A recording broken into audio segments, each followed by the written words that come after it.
The divorce papers sat on the kitchen counter, unsigned.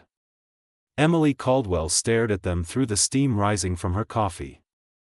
3 years of marriage reduced to legal clauses and property division. Her phone buzzed. Unknown number. The text was simple: Masquerade ball. Valentine's Eve. Come alone. Find what you're looking for. An address in Mayfair followed. Nothing else. Emily deleted it. Then retrieved it from trash. She'd spent 6 months in her sister's guest room, rebuilding herself piece by piece. Design clients were returning. Her smile felt almost real again. Nathan was a ghost she'd learned to live with, a beautiful mistake she'd finally walked away from. Her phone rang. Nathan's name flashed. She let it go to voicemail. The 5th one this week. That evening, Emily stood in her studio apartment, holding a red dress against her body. The invitation glowed on her phone screen. She should throw it away. Go to bed early. Sign the papers tomorrow. Instead, she thought of Nathan's empty eyes the last time she'd seen him. How he'd looked through her like glass. How she'd become invisible in her own marriage. She thought of the woman she used to be. Bold. Alive. Unafraid. The dress whispered against her skin as she pulled it on. Across London, Nathan sat in his office. The city sprawled below, cold and glittering. His assistant had left hours ago. The building echoed with emptiness. His phone showed Emily's contact. No photo. She'd blocked him months ago. He couldn't blame her. The masked invitation had arrived at his office that morning. Same message. Same address. He'd assumed it was a corporate event until he read the last line. Bring your truth. Leave your armor. Nathan loosened his tie. He hadn't stopped working since Emily left. 16-hour days. Acquisitions. Mergers. Anything to silence the accusations in his head. He'd chosen his empire over his wife. Now he had everything and nothing. His phone buzzed. A reminder: Valentine's tomorrow. He picked up his coat. The ballroom glowed like a fever dream.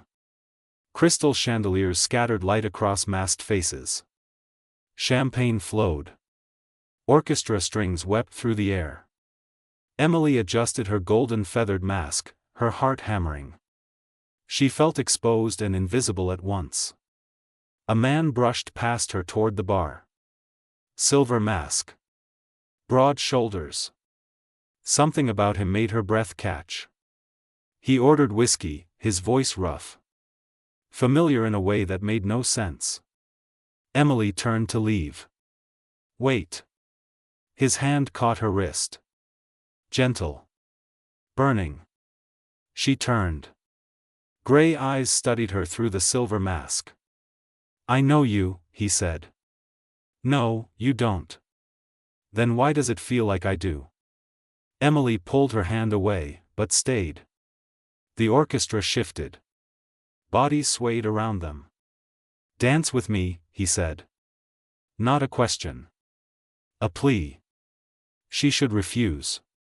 Should run. Instead, she placed her hand in his.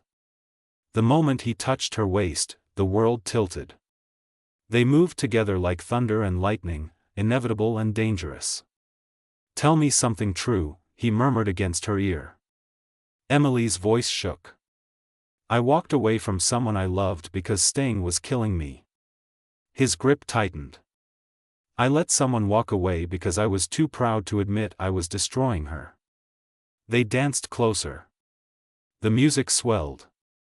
What if, Emily whispered, what if you could have one more chance? He pulled back, his gray eyes burning into hers. I'd burn the world down to make it right. The clock began its countdown to midnight. Around them, masks started to come off. Emily's hands trembled as she reached for her golden feathers. Nathan's fingers found the edge of his silver mask. Their eyes locked. And everything changed. The masks fell. Emily stared at the face she'd memorized in 1,000 different lights. The face she'd kissed goodbye every morning until the mornings he stopped coming home. The face that haunted her dreams. Nathan. His name broke on her lips like glass. Nathan's world collapsed into a single point. His wife. His Emily. The woman he'd danced with, confessed to, connected with like oxygen returning to starving lungs. Oh God, he breathed. Emily, I didn't know. She stumbled backward. Her golden mask clattered to the floor. You couldn't know? Her voice climbed. You couldn't recognize your own wife? You left. His words came raw, desperate. You moved out. You blocked my number. I thought I'd lost you forever. You did lose me. Tears carved through her makeup. You lost me months before I left. You just never noticed. The ballroom spun around them. Other couples reunited, laughed, embraced. Their private apocalypse played out in the center of celebration. Emily, please. Nathan reached for her. Tonight. What we said. What we felt. That was real. Was it? She backed toward the exit. Or was I just another stranger you could be honest with because it didn't matter?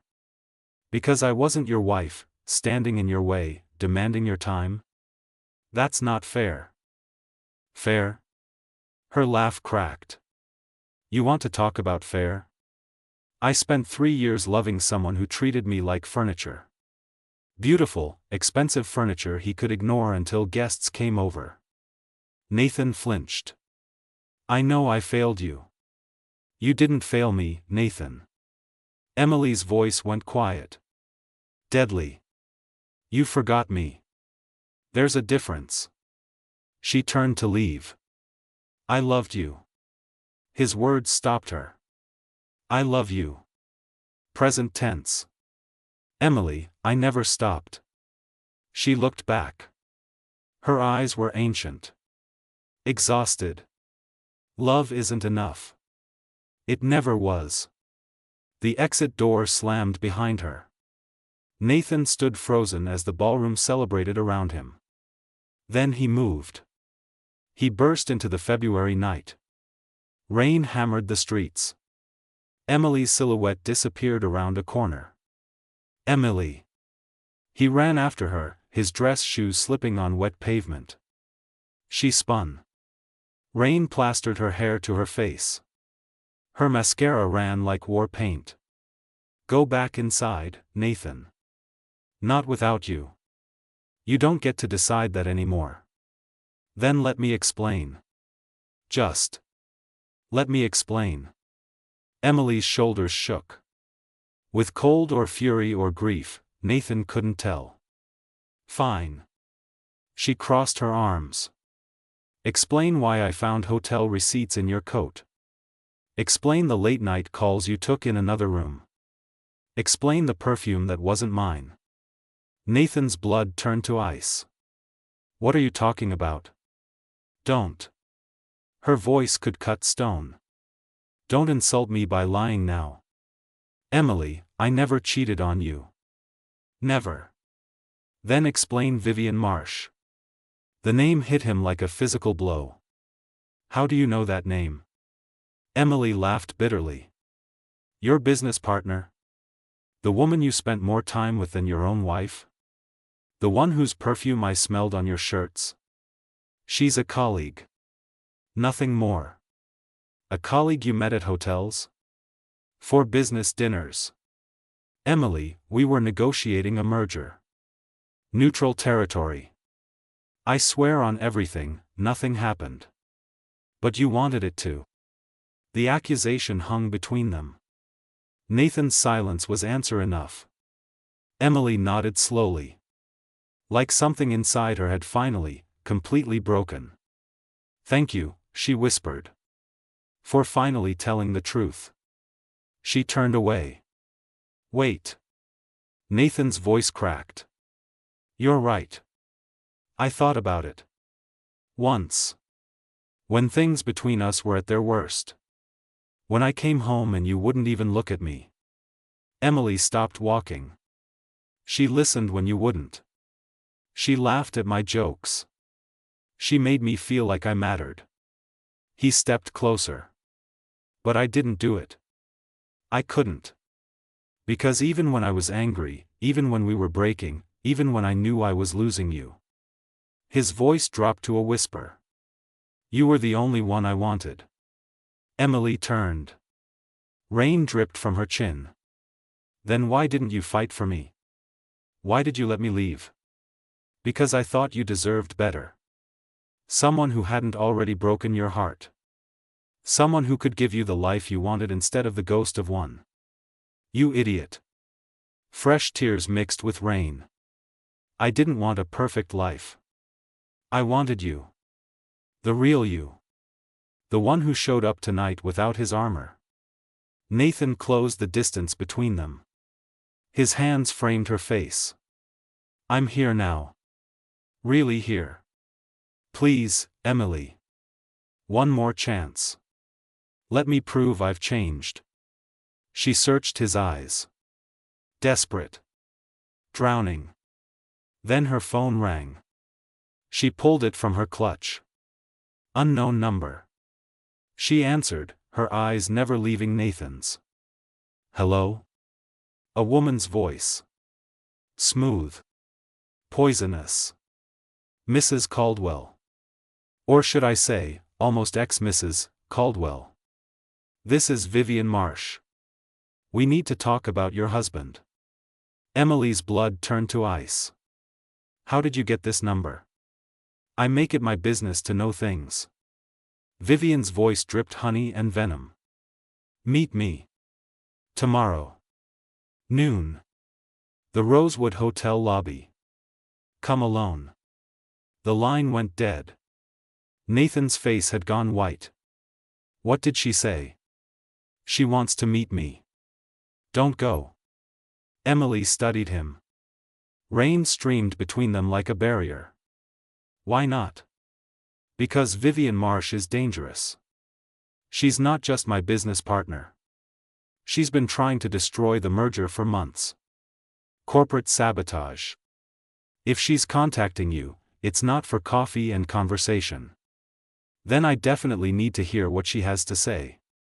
Emily, please. She stepped back. You don't get to protect me anymore, Nathan. I'll handle this myself.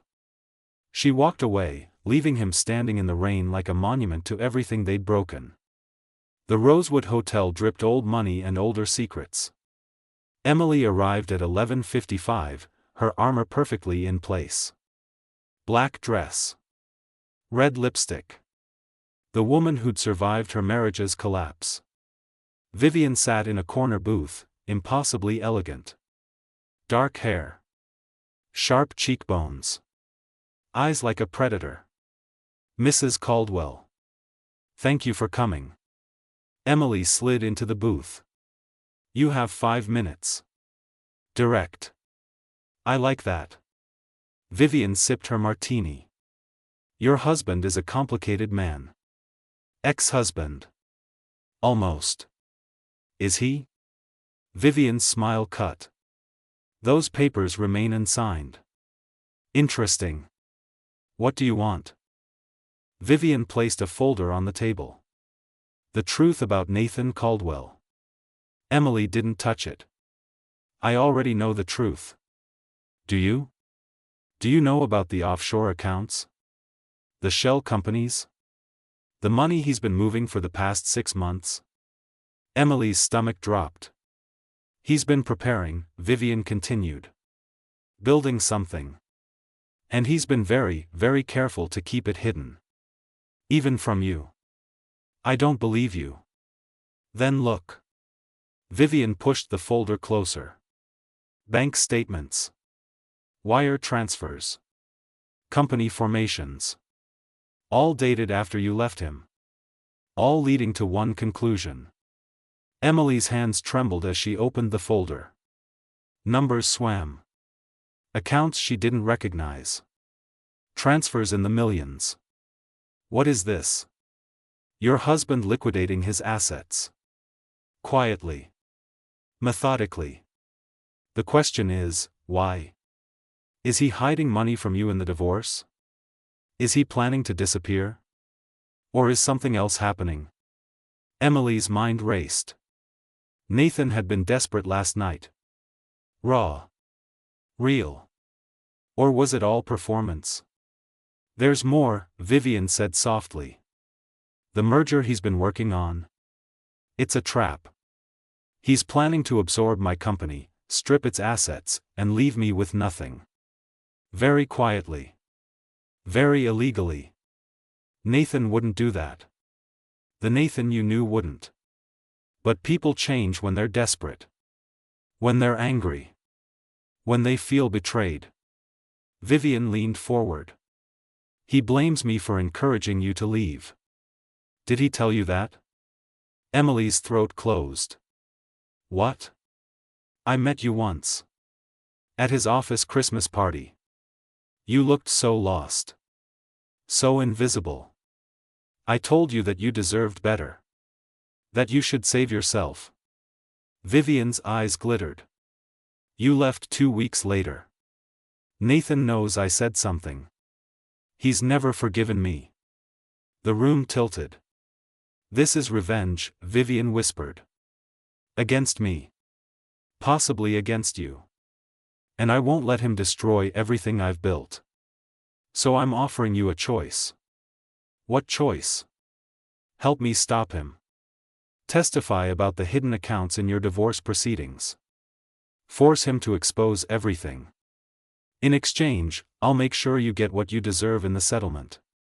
50 million. Maybe more. Emily stared at the woman across from her. Beautiful. Poisonous. Possibly telling the truth. Why would you help me? Because my enemy's ex-wife is a useful ally. And because part of me genuinely likes you, Emily. You're stronger than you know. Emily stood. The folder remained on the table. I need to think. You have until Friday. After that, I go public with everything. And Nathan's empire burns. With or without you. Emily walked out on shaking legs. Her phone rang immediately. Nathan. She stared at his name. Then answered. We need to talk, she said. Now. His office overlooked the city like a glass cage. Nathan stood by the window, his reflection a ghost. Emily threw the folder on his desk. Explain. Nathan picked it up. His face remained carefully blank as he flipped through pages. Then he closed it. She showed you this. Are you denying it? No. The word hit like a bullet. So it's true. The accounts. The transfers. All of it. Nathan turned to face her. His eyes were storm dark. Yes. Emily felt herself fracturing. Why? Why would you hide this from me? Because it wasn't ready. Because I needed to get everything in place first. Because I knew if I told you, you'd try to stop me. Stop you from what? Committing fraud? Destroying Vivian's company? Stop me from this. Nathan grabbed another folder from his desk. Threw it open. Inside were architectural plans. Design sketches. Financial projections. For a building. A gallery. An art studio. Emily's art studio. Her breath stopped. I've been liquidating my assets, Nathan said quietly. Selling off investments. Restructuring my companies. Turning everything liquid. Not to hide it from you. To give it to you. He moved closer. The merger with Vivian's company? It's real. But not to destroy her. To free myself. To step back from the corporate world. To finally have time for what matters. His voice cracked. I've spent 6 months building you a future. A gallery in Shoreditch. Funding for your design studio. Investments in your name. Everything I should have given you when we were together. Everything I was too stupid and proud to offer. Emily couldn't breathe. The papers, Nathan continued. I haven't signed them because I kept hoping you'd come back. That somehow, I'd earn another chance. But I knew I didn't deserve it. So I decided to give you this instead. Your freedom. Your dream. The life you deserve. He picked up a pen. Clicked it. I was going to sign the papers on Valentine's Day. Present everything to you as a divorce gift. A final apology. Then that invitation arrived. And I saw you. And I thought maybe, God, maybe there was still hope. Emily's tears fell silently. Nathan placed the pen on the papers. Tell me the truth, Emily whispered. Did you ever want Vivian? For one night, when you wouldn't speak to me, when I felt invisible in my own home, I thought about it. She was there. You weren't. But I never acted on it. I swear on everything holy, Emily. I never touched her. Then why is she doing this? Nathan's jaw tightened. Because I rejected her. 6 months ago. She made an offer. Not just business. Personal. I said no. I told her I loved my wife, even if my wife hated me. She's been sabotaging the merger ever since. Emily stared at the plans. Her dream. Her future. Built by the man who'd broken her. I don't know what to believe anymore. Then believe this. Nathan pulled out his phone. Pressed record. Then called a number on speaker. Vivian's voice purred through. Nathan. Finally ready to cooperate? I'm ready to tell the truth. Everything you told Emily was a lie. The accounts aren't hidden. They're in her name. The merger isn't a trap. And you know it. Silence. Then a low laugh. You recorded this conversation. How delightfully paranoid. Admit it, Nathan pressed. Admit you're trying to destroy the merger because I rejected you. Oh, Nathan. Vivian's voice went cold. You think you're so noble. But Emily deserves to know one more thing. The hotel receipts she found? The late nights? Those were real. Just not with me. Emily's world stopped. What are you talking about? Nathan's voice rose. Ask your assistant, darling. Ask Sarah about the nights you kept her late. The business trips. The locked doors. Vivian laughed. I may have been refused, but someone wasn't. Goodbye, Nathan. See you in court. The line went dead. Nathan stood frozen. Emily's voice came out broken. Sarah? He turned. His face was ash. Emily, no. That's not. She's lying. But something in his eyes flickered. And Emily saw the truth. Tell me the truth. Emily's voice could shatter steel. Right now. Sarah. Nathan's hand rose to his face. Fell. I never slept with her. But something happened. Silence stretched like razor wire. Yes. The word detonated between them. Emily sank into a chair. Tell me. Nathan sat across from her, his hands shaking. It was October. 2 months after you left. I was drowning. Working 20-hour days. She stayed late. We ordered dinner. We talked. And? She kissed me. His voice broke. I didn't stop it. Not right away. For maybe 10 seconds, I kissed her back. Then I pulled away. I told her it was a mistake. That I was still in love with my wife. She quit the next day. Emily laughed. It sounded like breaking glass. 10 seconds. I know it doesn't matter how long. I know it was a betrayal. I know I don't deserve forgiveness. You're right. You don't. Emily stood. Walked to the window.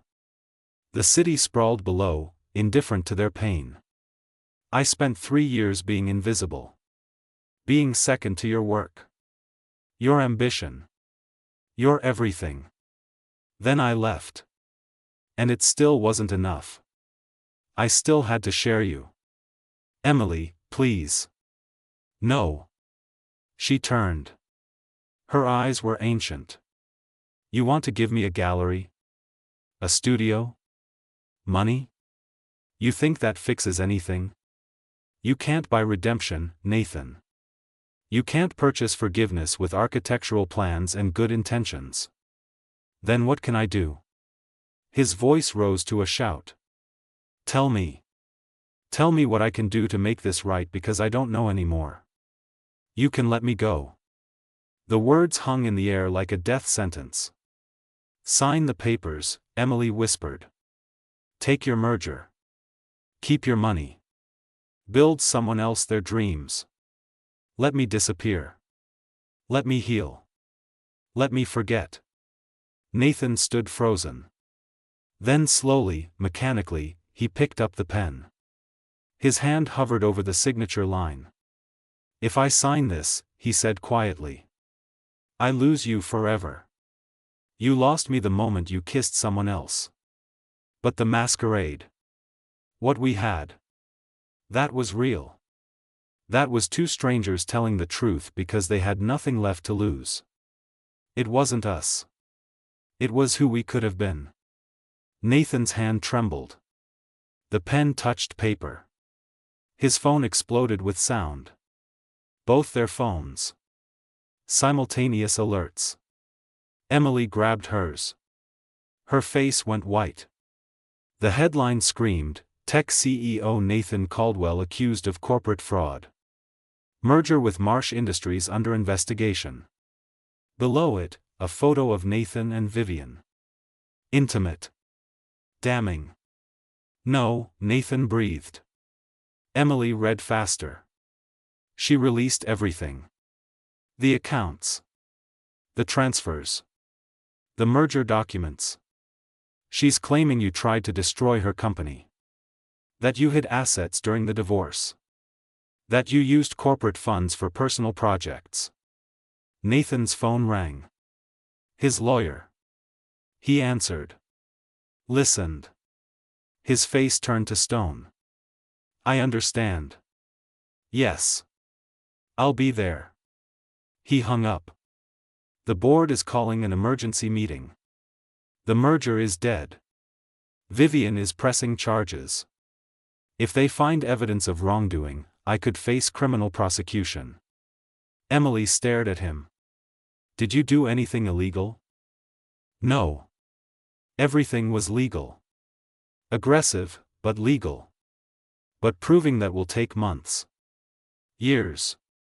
And in the meantime, my reputation, my companies, everything I built. He laughed bitterly.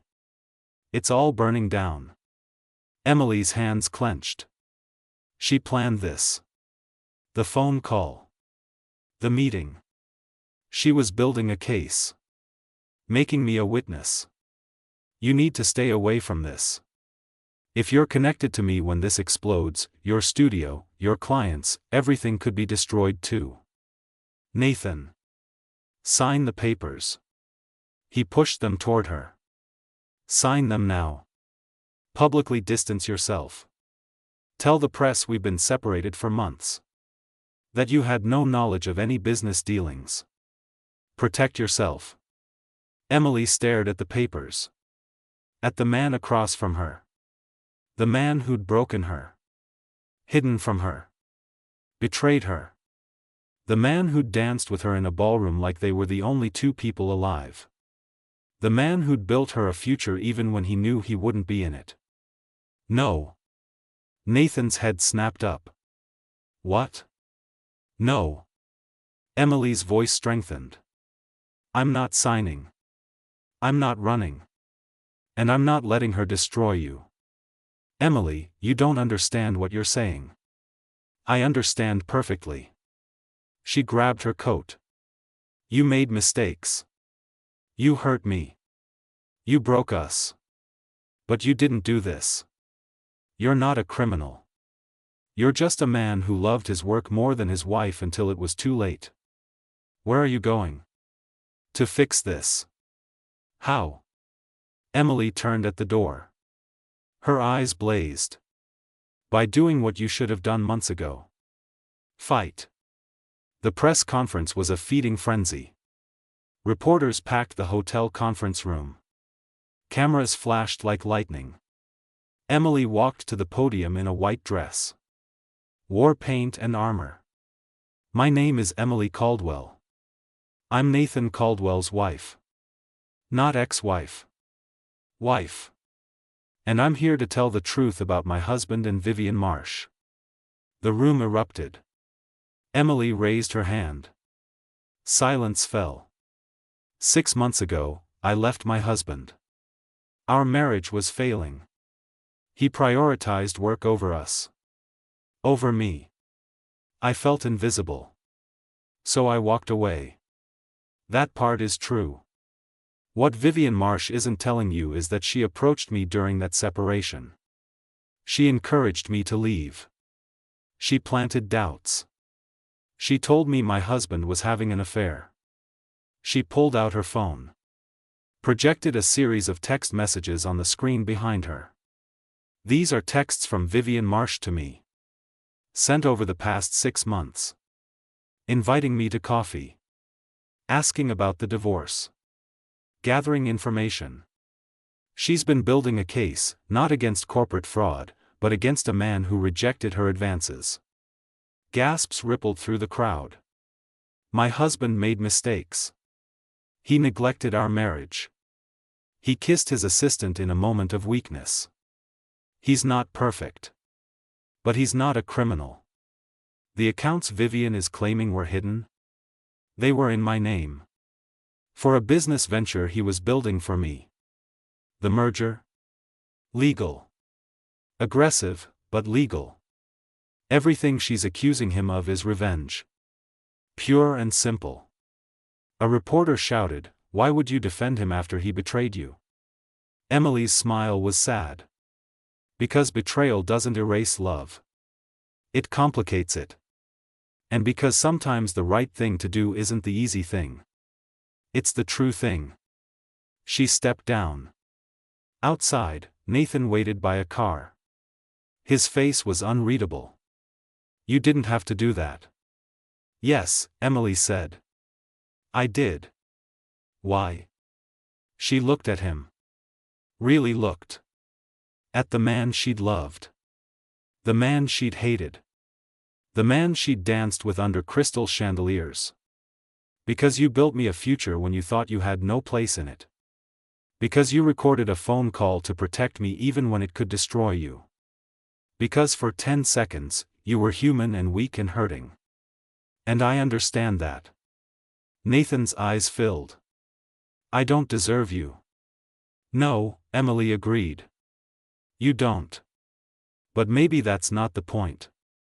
Maybe the point is what we do next. She held out her hand. The merger.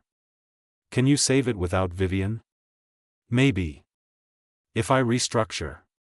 If I can prove the accusations false. It'll take time. Then take time. Fight. Build something real. And us?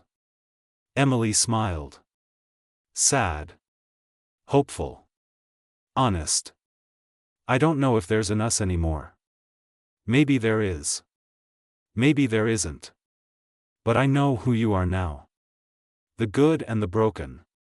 The ambitious and the afraid. And I'm not running from it anymore. Nathan took her hand. Then let me earn you back. However long it takes. Whatever it costs. It might cost everything. Then I'll pay it.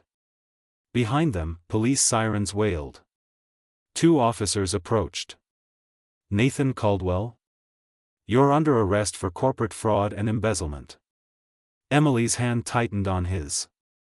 This isn't over, she whispered. Nathan smiled as they cuffed him. I know. As they led him away, Emily stood alone. Her phone buzzed. A text from Vivian, you made your choice. Now live with it. Emily deleted it. Then she called her lawyer. I need everything you have on Vivian Marsh. And I need it yesterday. The war had just begun. 3 months later.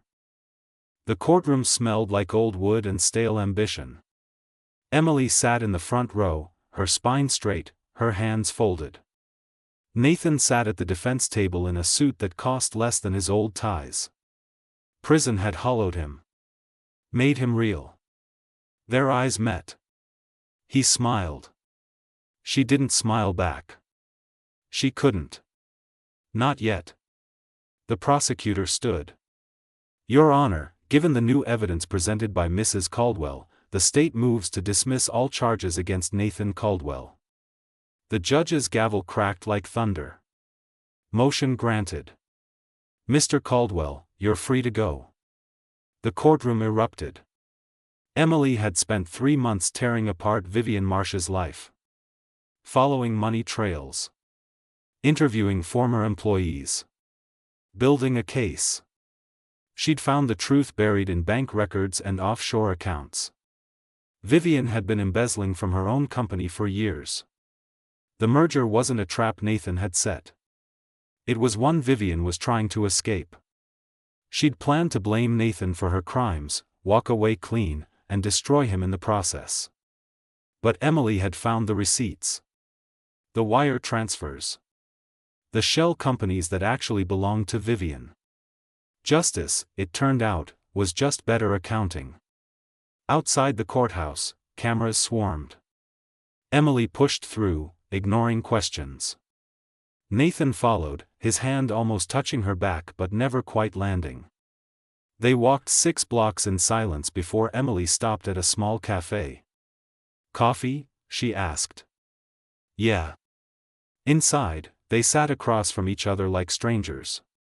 Like 2 people at a masquerade wondering if the magic was real. Thank you, Nathan said. For everything. Don't thank me yet. He waited. Emily pulled out papers. Not divorce papers. Business contracts. The gallery, she said. The one you designed. I'm buying it. Not with your money. With mine.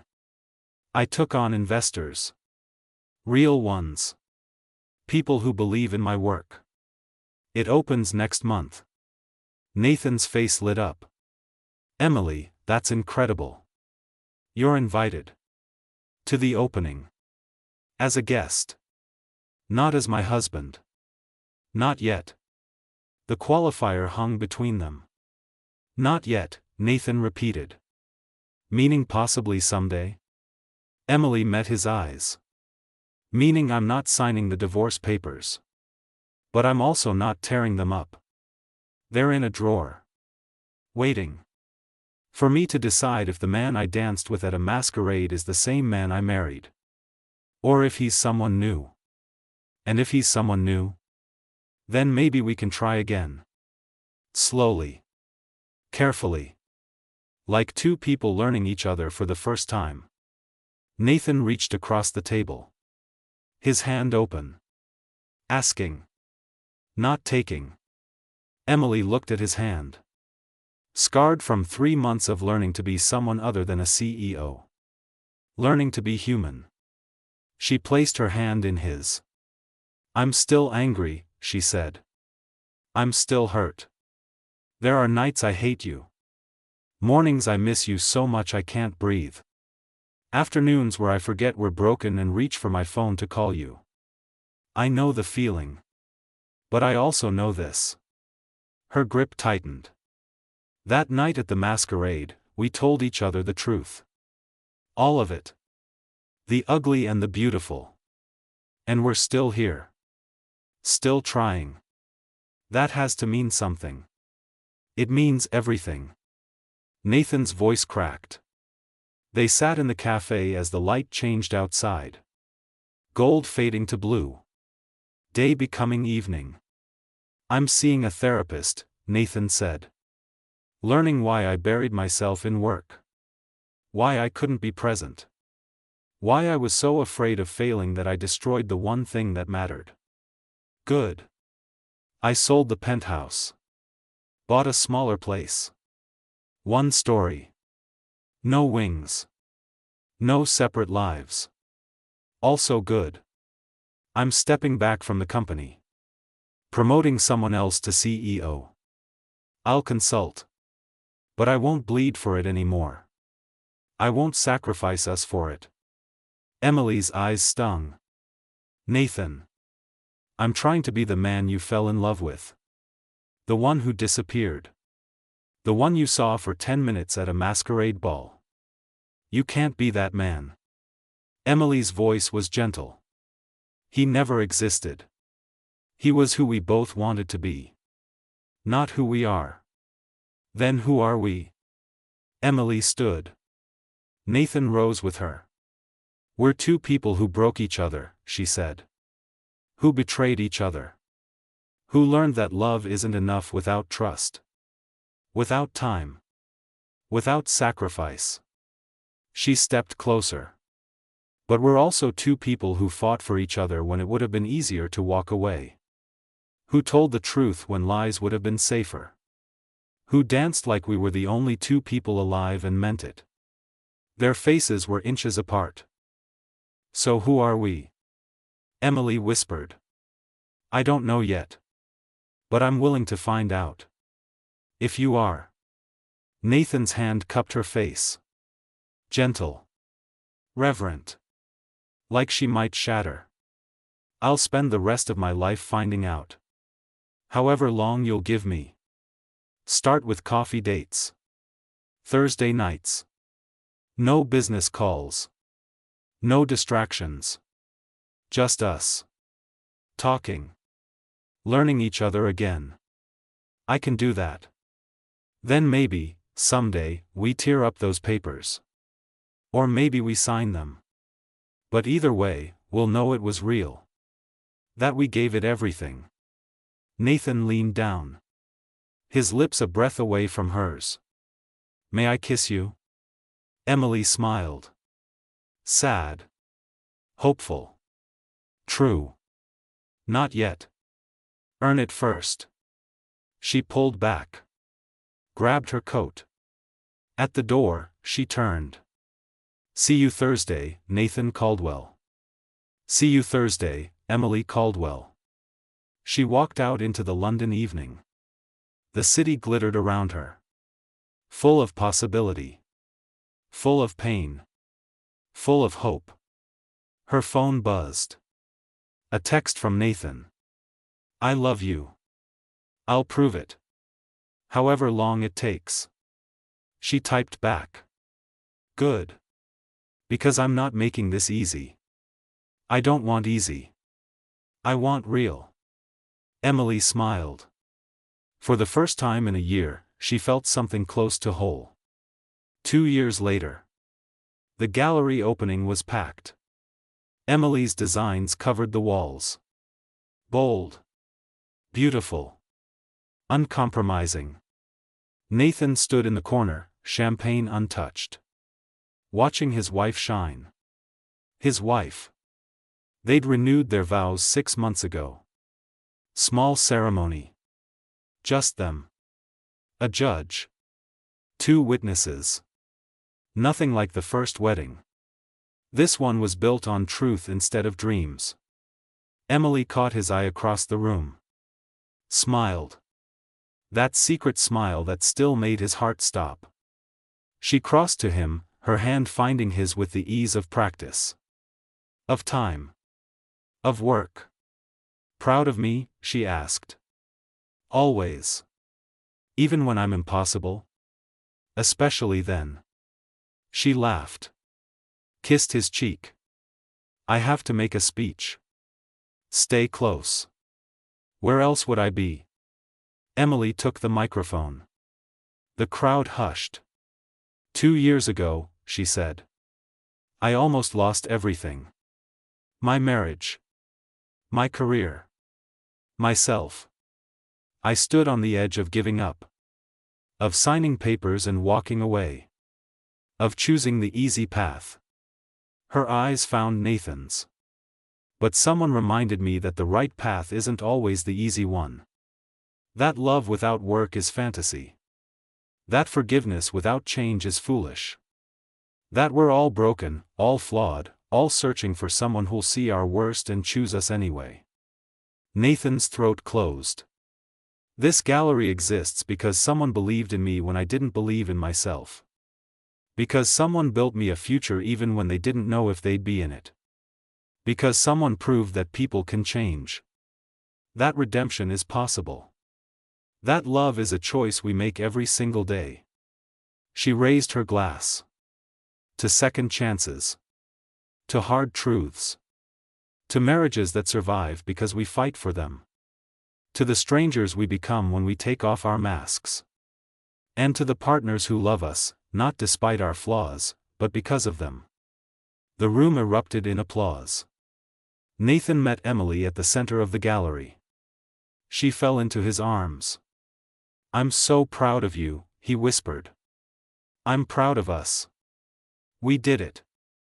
We actually did it. We're still doing it. Every day. Nathan pulled back. Looked at his wife. His partner. His everything. Dance with me? Emily laughed. There's no music. When has that ever stopped us? They moved together in the center of the gallery. No orchestra. No chandeliers. No masks. Just two people who'd learned that real love isn't a fairy tale. It's a choice. A battle.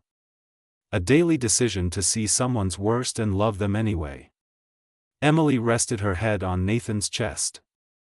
His heart beat steady against her ear. Are we happy? She whispered. We're real, Nathan said. That's better. Yeah. Emily smiled. It is. They danced as the gallery spun around them. Full of art and light and possibility. Two people who'd been strangers. Spouses. Enemies. Lovers. Two people who'd torn each other apart and rebuilt something stronger. Two people who proved that the end of one story can be the beginning of another. If you're brave enough to write it. The end.